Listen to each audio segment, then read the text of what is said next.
আপনি যখন একবার জন্মাইছেন।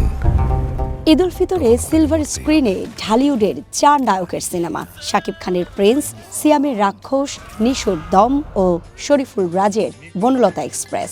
এই 4 নায়কের সাথে প্রেসার কুকার নিয়ে টেক্কা দেবে শবনম বুবলী, নাফিজা তুষি, স্নিগ্ধা চৌধুরী ও মারিয়া শান্ত।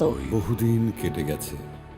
সোশ্যাল মিডিয়ায় সিনেমাগুলোর টিজার ট্রেলার ঘিরে রীতিমতো চলছে ভক্তদের কমেন্টস, দর্শকদের মন্তব্য। আর ঈদের ব্যবসা সফল সিনেমা ঘিরে পাল্টে যেতে পারে ঢালিউডের এবারের সিনেমার সমীকরণ। মার্চের শুরু থেকেই ঈদের সিনেমা ঘিরে তৈরি হয়েছে আলোচনা সমালোচনা। একই সাথে প্রযোজক পরিচালকদের আয়োজিত এসব সিনেমার প্রেস ব্রিফিং সিনেমা ঘিরে দর্শকদের আগ্রহ বাড়িয়ে দিয়েছে দ্বিগুণ।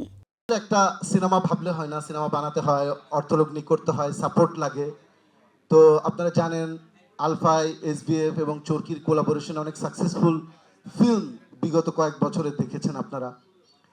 তো স্বাভাবিকভাবেই আমাদের প্রিয় প্রযোজক, তাকে আমরা বলি শাহরিয়ার শাকিল ভাইকে বলার পরে এই গল্প উনি শুরুতেই যে একটা অসাধারণ ব্যাপার, এবং অন্য প্রডিউসারের কাছে যে যখন আমি গল্প পিচ করি তারাও খুব আমাকে ইন্সপায়ার করে যে এরকম গল্প তো শুনি নাই। এবং আমি মনে করতে চাচ্ছি আমাদের সেই স্ট্রাগলের কথা, শুটিংয়ের কথা।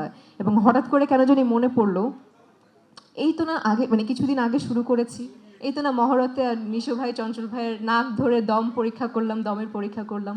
এখন সিনেমা রিলিজের সময় হয়ে গেছে, 2 দিন পরে সিনেমা রিলিজ। আমি আসলে স্পিচলেস, আমি জানি না আমি কেমন করেছি, বাট আমি আসলে ডিরেক্টরের আর্টিস্ট হয়ে সবসময় থাকতে পছন্দ করি। আমার ডিরেক্টর সবসময় বলেছে যে তুমি খুব ভালো করেছো, একটু আগেও বললো যে ইউ ডিড ভেরি গুড। প্রত্যেকটা মানুষ এত বেশি কষ্ট করছে এবং আমি বললাম যে এত ডেডিকেশন, এত অনেস্টি, সো আমার না কমপ্লিমেন্ট পাওয়ার কিছু নাই। আমি নিজের চোখে না এটার ফিডব্যাক দেখে আসছি। তার কাছে মনে হয় যে সেগুলোই আমার কমপ্লিমেন্ট ছিল। আমি যে কষ্ট করছি বা আমি যে কষ্টটা করলাম সেটার যে কামব্যাকটা আমি চোখে দেখে আসছি।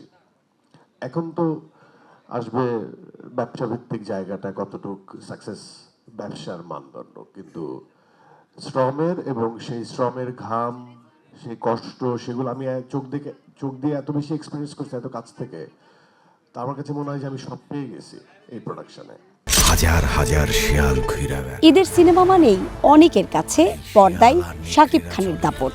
অ্যাকশন ঘরানার দৃশ্যপটে Prince, once upon a time in Dhaka নিয়ে বড় পর্দায় হাজির হবেন ঢালিউড কিং। তার বিপরীতে স্ক্রিন শেয়ার করেছেন জ্যোতির্ময়ী কুণ্ডু ও তাসনিয়া ফারিন। স্যার, আপনি আমাদের কোন সার্ভিসটা নেবেন? প্রায় 1.5 মিনিটের ফার্স্ট হুইসেল নিয়ে প্রস্তুত রাইহান রাফির প্রেসার কুকার, যেখানে 4 নারী চরিত্রের টানাপোড়েন, রহস্য আর নানা সংকটের আভাস দেখতে পাবে দর্শক। এদিকে দর্শকদের দম ধরে রাখতে সিলভার স্ক্রিনে থাকবে আফরান নিশো, চঞ্চল চৌধুরী, পূজা চেরি। পুরো সিনেমার কাট টু কাটে দর্শক উপভোগ করতে পারবেন উদ্বেগ, নির্যাতন ও সংগ্রামের গল্প। উৎসব খ্যাত নির্মাতা তানিম নূর এবার ঈদে নিয়ে আসছেন বনলতা এক্সপ্রেস। কথাসাহিত্যিক হুমায়ুন আহমেদের কালজয়ী উপন্যাস কিছুক্ষণ অবলম্বনে নির্মিত হয়েছে সিনেমাটি। মায়াবী আবহ আর রহস্যময়তার এক ভিন্ন মিশ্রণে দর্শক দেখবে এক ঝাঁক তারকার অভিনয়।